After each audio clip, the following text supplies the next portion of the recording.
Auschwitz. Plus d'1 million de personnes sont mortes dans ce camp d'extermination nazi. À l'occasion des 75 ans de la libération du complexe concentrationnaire, les survivants continuent de témoigner. Le Belge Paul Sobol assure ne rien ressentir. En fait, il éprouve l'horreur de cette tragédie à travers le regard des autres.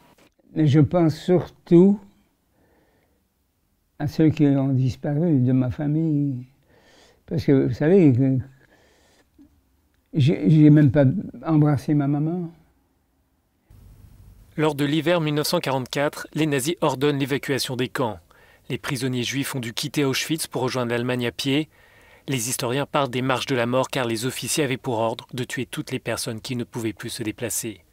Mais le calvaire s'est poursuivi après pour Paul Sobol, envoyé à nouveau dans un train. 110 par wagon, on était debout, serrés les uns contre les autres.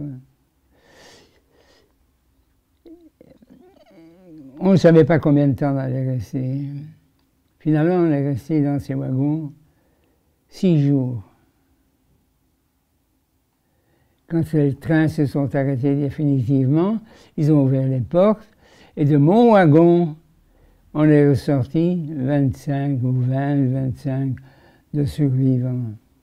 Paul Sobol doit peut-être sa survie à une photo.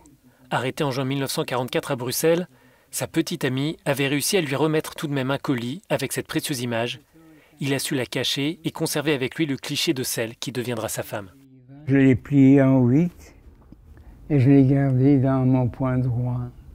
Parce que on a dû se déshabiller tout nu, laisser tous nos vêtements civils et puis rentrer dans ce bâtiment où ils allaient nous transformer en bagnards. Paul Sobol est un passeur de mémoire. Il va à la rencontre des lycéens pour faire part de son témoignage. Pour ce survivant, l'essentiel est de ne pas oublier.